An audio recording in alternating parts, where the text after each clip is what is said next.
Okay, so there's another lady that I want to introduce you to. Her name is Sheerah.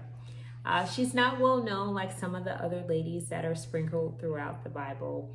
And truthfully, I really wish that we could know a lot more about her, but there's just one verse that mentions her name. And in that verse, not much is said, but what actually is said about her does let us know that she was pretty incredible.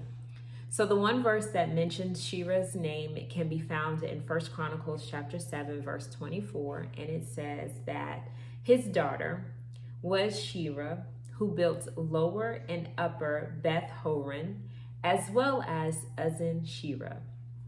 Were you counting? How many cities? 1, 2, 3. 3 cities. The lady built 3 cities. I mean, 1 would have been great.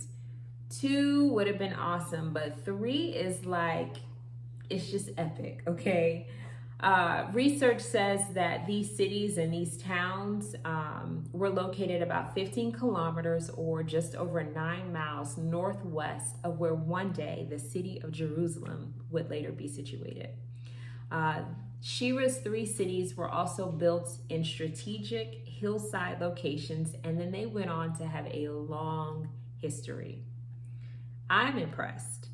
Sheerah built 3 cities in a period of time when females were not known for doing such things.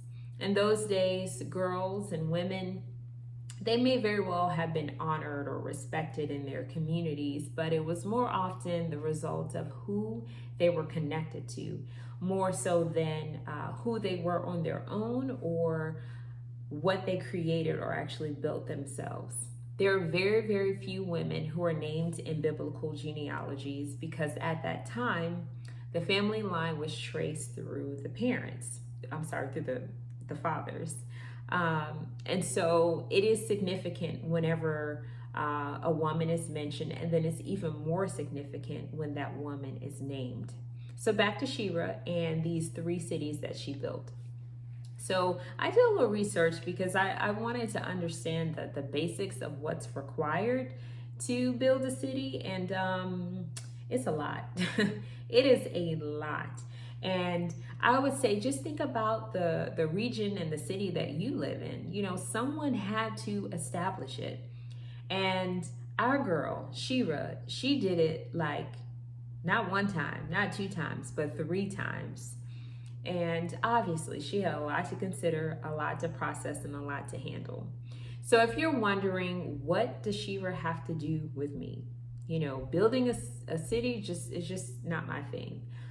It's not of interest to me. I have other aspirations. Well, I'm going to ask that you just keep listening, okay? Don't tune me out. My reason for wanting you to know about Sheerah, whether you're a female or a male, is because she can actually serve as an opportunity model for all of us. She's an opportunity model for me, and while we may not do exactly what she did, we can still learn from her. So some things from her that we can learn is leadership. That's one of the things we can get. She is a model for leadership.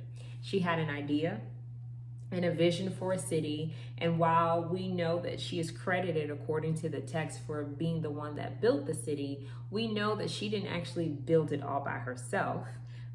There were people that were reporting to her. She had a team, she had a committee, you know, she had a board. And so she had to delegate, and part of leadership involves delegating. It involves having a vision, and it involves setting direction. And so that's what she did. And you know what? People followed her. Sheerah also is a model for unconventionalism and confidence. I say that because she did something different, something not typical for females. And she did this during a period of time where it kind of was not really the norm. And so you can imagine that took courage. It took self-confidence for her to stay focused and committed to that idea and the vision that she had. She was also a model for determination and perseverance. Now, we do not know how long it took to build these cities, and we don't know the specific obstacles that she had to manage, but we do know that these cities got built. So whatever the obstacles were, because we live in a world where everything doesn't always work, stuff happens. So we know some things didn't always go according to plan, but at the end of the day, we are reading this passage and it says that she built 1, 2, 3 cities. She's also a model for profitability.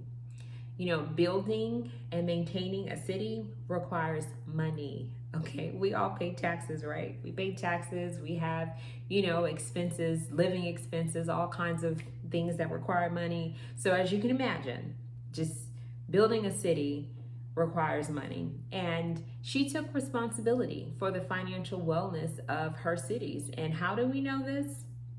We know this because her cities existed for a long time. And that shows that she had a plan. That showed that she knew how to scale these cities and how to make sure that they would last over a period of time. So remember, she's a model for leadership, determination, and perseverance and profitability. Another thing I like about Sheerah too is that she is a model for recovery after tragedy. So you may not pick that up in that one verse, but if you go back a few verses, you can kind of get a little bit understanding of her family history. And so in her family, they had experienced great loss. So her grandfather at one point had several sons, but then a situation happened and all of his sons were murdered. And so can you probably imagine that caused a lot of grief? He and his wife, the text said that he mourned for days and days and days and days and days. But after some time, he and his wife ended up having another son. But because that grief was so heavy, they ended up naming that son Beriah. And Beriah is not really like a upbeat, pleasant name. It actually means unlucky. It means evil is within my house. So can you imagine having to carry that name? Death and grief impacted this entire family. But something happened through the years because Beriah managed to raise a daughter. He managed to live beyond the meaning of his name and have a daughter and name her Sheerah. And then Sheerah became a city builder. And so when I think about that, when I think about her family story, it tells me that survival and recovery was in her blood. And so think about your own family and your family stories. Who do you come from? What is the legacy of your family? So in closing, I just want you to think about what you want to build. What do you want to complete? It may be an actual city, or it may not be. Could it be the completion of high school? Could it be the completion of college, or a degree, a higher degree that you're pursuing? Could it be starting a business or a nonprofit organization that will provide support or a solution to a need that other people have? Could it be a new habit? Could it be a habit of like hyping your own self up? A lot of times we're looking to other people to affirm us, but maybe you're working on building self-esteem and self-worth. Could it be a new skill? Maybe there's something that you currently do that you just want to get better at. So ask yourself, what am I building? What am I building? That's the question that I want you to ask yourself. What am I building?